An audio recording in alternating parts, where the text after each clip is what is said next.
everybody, I'm Sandy. And I'm Debbie. We're from the Normal Paranormal Group. And today is 5 Things Wednesday.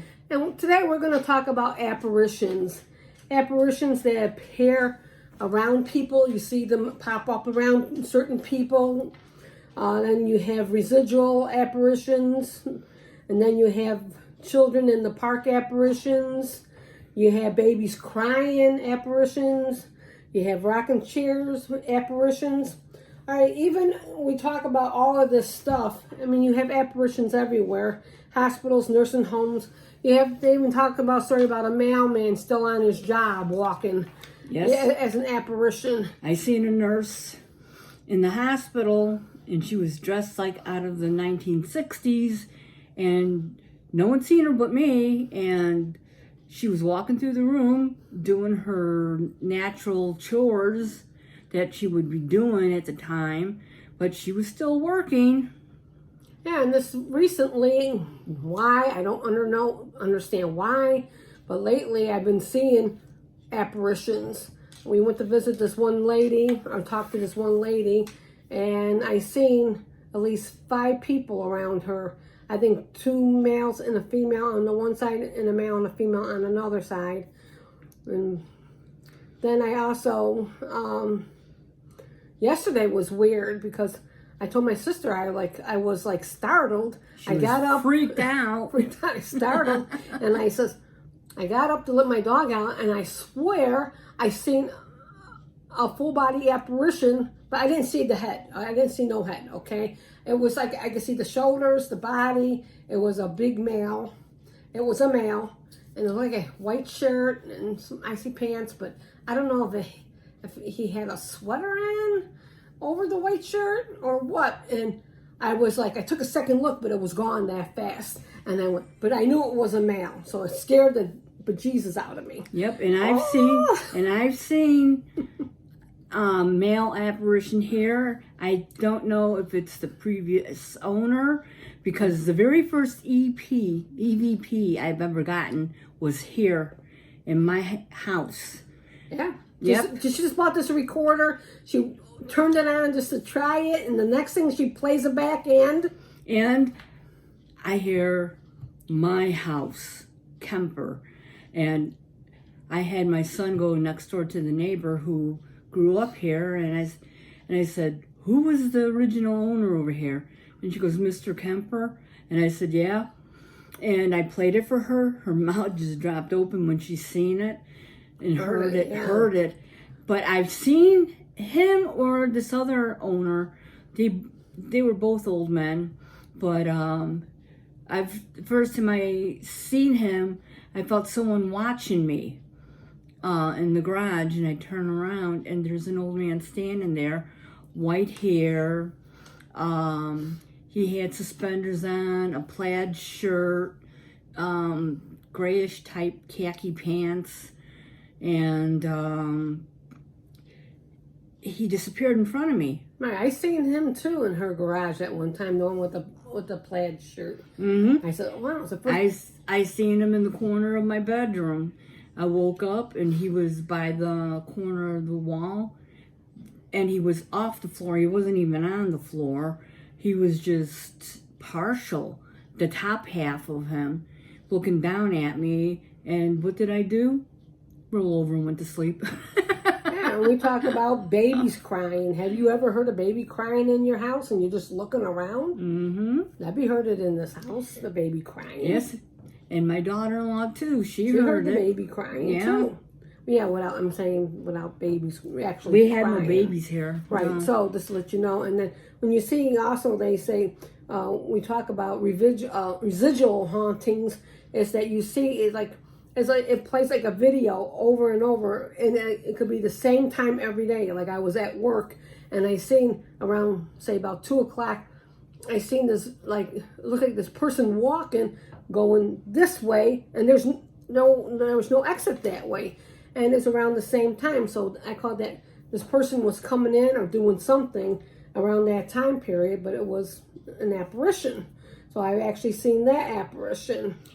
Yeah, but they see they see their time period, what their house looked like, or their job or looked the like, land, or whatever they're doing. And Right. because a lot of times you'll see an apparition, like you'll see the top half walking like through a floor, and you say, how is that possible? But that floor wasn't there in their time. At that time period. That was added on later. Right. So that floor don't exist to them.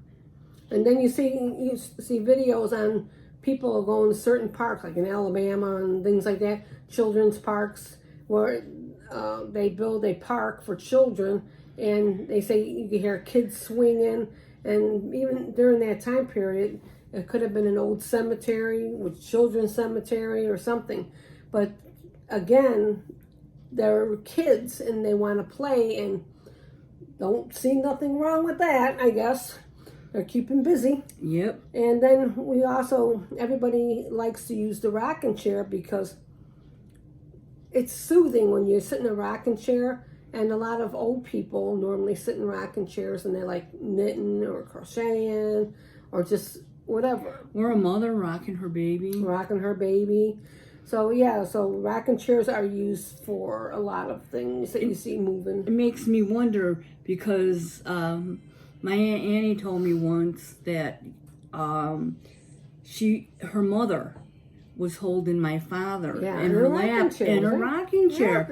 And these men in white came in and took her out of the rocking chair, and she never came home. She died after hemorrhaging. Can you imagine that rocking chair probably is haunted with her rocking her last baby, her last child, holding on to her last child. Yeah. And we always tell people about, when you're leaving a cemetery, you have to always tell everybody, or even a haunted house or any place that's haunted, you're not allowed to go with us. You have to stay. Yep. Do not follow us home. Yep. When in Louisiana, when they leave a cemetery, I heard they walk out backwards. Because the spirit thinks you're leaving. Right, you're entering the cemetery. Entering. And not leaving. Because you're facing them. Right.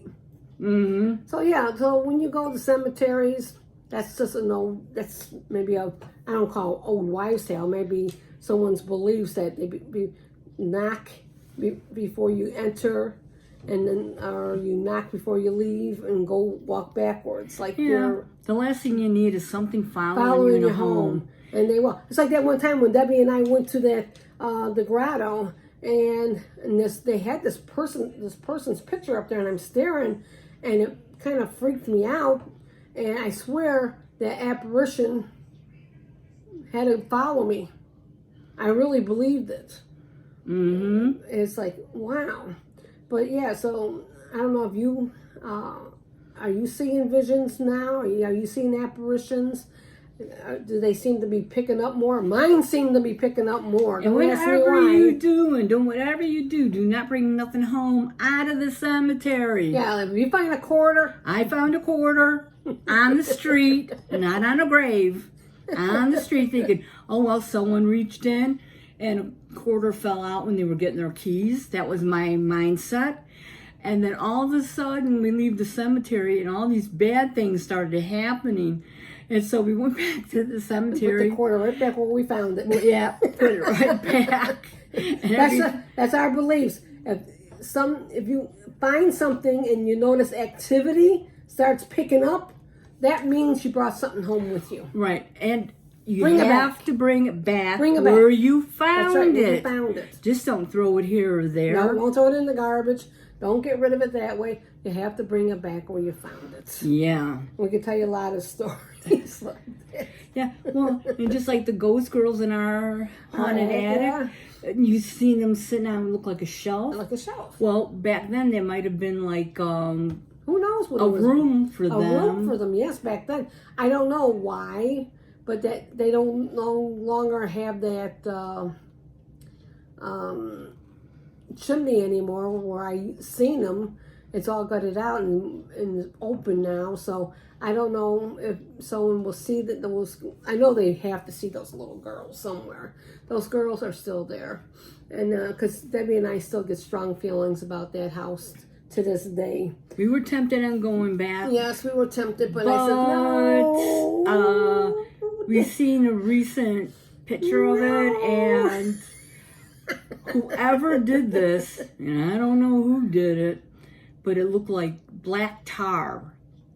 I wouldn't go into details about the house, okay? I'm just going to say is that sometimes it's better not to go back where you know was really haunted.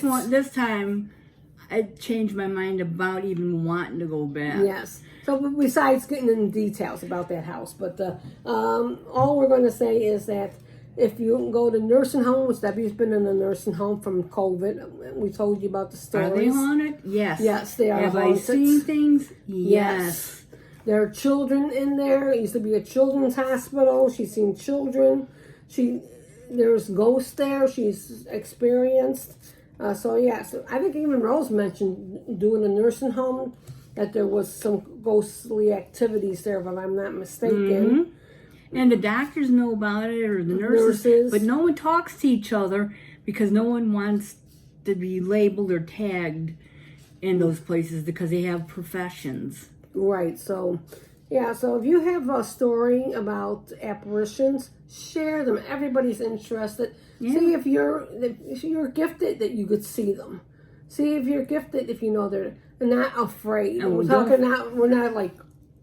Okay, and don't forget, animals come back. Right, animals come back. You might see a dog in your yard, a cat, or a cat in the house, and you don't have either. And they just disappear, fade out of view. Yeah, animals do come back too, and residually. Yes.